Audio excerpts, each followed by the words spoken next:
3 years LLB 6th sem exams రాసాము. దాంట్లో result వచ్చాయి. ఆల్మోస్ట్ 330 నెంబర్స్ రాస్తే 270 నెంబర్స్ ఫెయిల్ అయిపోయారు.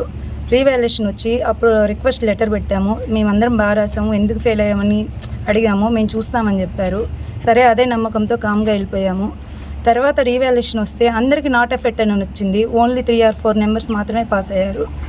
అది ఇప్పుడు అడిగితే ఒక 7 డేస్లో 2 ఎగ్జామినర్స్ పెట్టి 5 డేస్లో మేము చూస్తామని చెప్పారు. మాకు న్యాయం జరగాలి. మేము బాగా రాసాము, మేము పాస్ అవుతాము చెప్పాము. 100% రాసాము. 100% రాసాము కాబట్టి మేము వచ్చాము. లేకపోతే ఇక్కడ దాకా రాము కదా ఇంత దూరం అడగడానికి కూడా. ఓకే, ఎగ్జామ్ బ్రహ్మాండంగా రాసాము. ఫస్ట్ టైం ఏమో ఫెయిల్ చేశారు సార్. రీవాల్యుయేషన్లో అయినా అయిపోతుంది అని చెప్పి నమ్మకంతో ఉన్నాము. ఇప్పుడు కూడా ఫెయిల్ చేశారు సార్. మళ్ళీ రిక్వెస్ట్గా అడిగాము. 5 డేస్ టైం అడిగారు. మళ్ళీ ఎవాల్యుయేషన్ పెట్టి చేయిస్తామన్నారు. ఈసారి ఖచ్చితంగా వాళ్ళు కరెక్ట్గా చేయించి మాకు ఇస్తారని చెప్పేసి రిజల్ట్స్ మేము ఎదురు చూస్తున్నాము. నేను 3 years LLB 6th సెమిస్టర్ నందు రీసెంట్గా మేము ఎగ్జామ్ రాసాము. అందులో మొదటిగా చాలామంది ఫెయిల్ అయ్యారు. ఆ ఫెయిల్ అయిన గల కారణాలు అయితే మాకు తెలియదు. ఒకే సబ్జెక్టులో ఎంతోమంది స్టూడెంట్స్ ఫెయిల్ అయ్యారు. 80% స్టూడెంట్స్ ఒకే సబ్జెక్టులో ఫెయిల్ అవ్వడం చాలా అనుమానాలకు తావిస్తుంది. ఆ డౌట్లను క్లియర్ చేసుకోవడానికి మేము ఈరోజు విక్రమసింహపురి యూనివర్సిటీ వైస్ ఛాన్సలర్ గారిని కలవడం జరిగింది. ఆ వైస్ ఛాన్సలర్ గారు మాకు 5 మందికి రికమెండేట్ చేశారు. వాటిలో మేము చూసిన తర్వాత ఈరోజు చూశాడు సారు. చూసి రీవాల్యుయేషన్ ప్రొసీజర్ కూడా సరిగ్గా జరగలేదేమో అనుమానంతో మేము అడిగేసరికి మేము ఈరోజు ఉదయం నుంచి గట్టిగా ప్రొటెస్ట్ చేశాము. ఈరోజు నుంచి కరెక్ట్గా 5 నుంచి 7 రోజుల లోపల మధ్యలో మీకు రీవాల్యుయేషన్ రిజల్ట్స్ మీ ముందు ఉంచుతాము. నాకు సమయం కావాలని కోరారు. ఆ భరోసాతో మేము బయటకు వచ్చి ఈరోజు ప్రొటెస్ట్ చేసాము. ఓకే, ఈరోజు విక్రమసింహపురి యూనివర్సిటీ అఫిలియేటెడ్ లా కాలేజీకి సంబంధించిన విద్యార్థులు మాకు ఒక రిప్రజెంటేషన్ ఇవ్వడం జరిగింది. 6th సెమిస్టర్లో ఉన్న విద్యార్థులు ఈ మధ్యకాలంలో జరిగిన ఎగ్జామ్స్లో ఎవాల్యుయేషన్లో ఫెయిల్ అయిన విద్యార్థులు దాదాపు 256 మంది విద్యార్థులు ఫెయిల్ అయిన విద్యార్థులు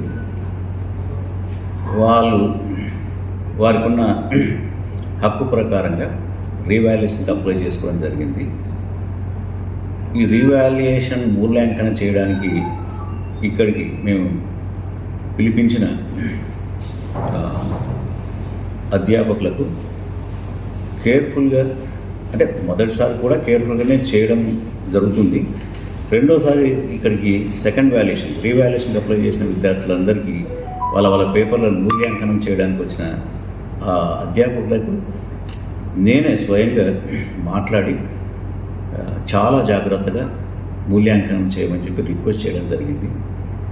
ఈ సెకండ్ రీవాల్యుయేషన్ తర్వాత కూడా దాదాపు 80% స్టూడెంట్స్ ఫెయిల్ అవ్వడం జరిగింది. ఈరోజు ఈ విద్యార్థులందరూ 6th సెమిస్టర్లో ఉన్న విద్యార్థులందరూ కూడాను మాకు అన్యాయం జరిగిందనే ఒక భావనతో రిప్రజెంటేషన్ ఇవ్వడం జరిగింది.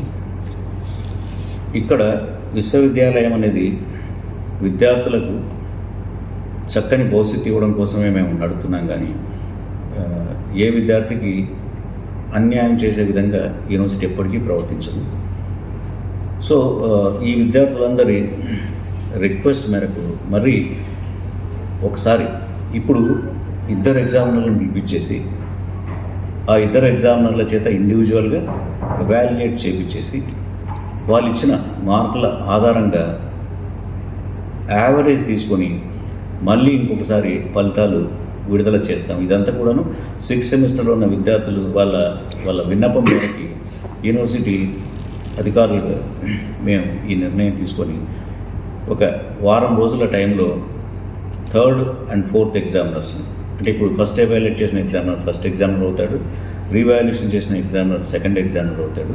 ఇప్పుడు 3rd ఎగ్జామినరు 4th ఎగ్జామినర్ని పిలిపించేసి ఒక వారం రోజుల టైంలో ఇద్దరితో ఇండివిజువల్గా ఎవాల్యుయేట్ చేయించేసి ఆ వచ్చిన మార్కులకు యావరేజ్ తీసుకొని ఫలితాన్ని డిక్లేర్ చేయడం జరుగుతుంది. మనందరికీ తెలుసు, ఒక ఎగ్జామినరు రెండో ఎగ్జామినర్కు కొంత వేరియేషన్స్ ఉంటాయి. అలాంటి వేరియేషన్స్ కారణంగా ఏదైనా కొంతమంది పిల్లలు క్లియర్ అవ్వచ్చు అని చెప్పలేము. సో నిష్పక్షపాతంగా నిజాయితీగా వచ్చిన రిజల్ట్స్ను ఖచ్చితంగా డిక్లేర్ చేసి స్టూడెంట్స్కి వాళ్ళ వాళ్ళ వాళ్ళ అభ్యర్థన మేరకు వాళ్ళకి న్యాయం చేకూరుస్తామని చెప్పేసి మాత్రం ఖచ్చితంగా చెప్పగలుగుతాం.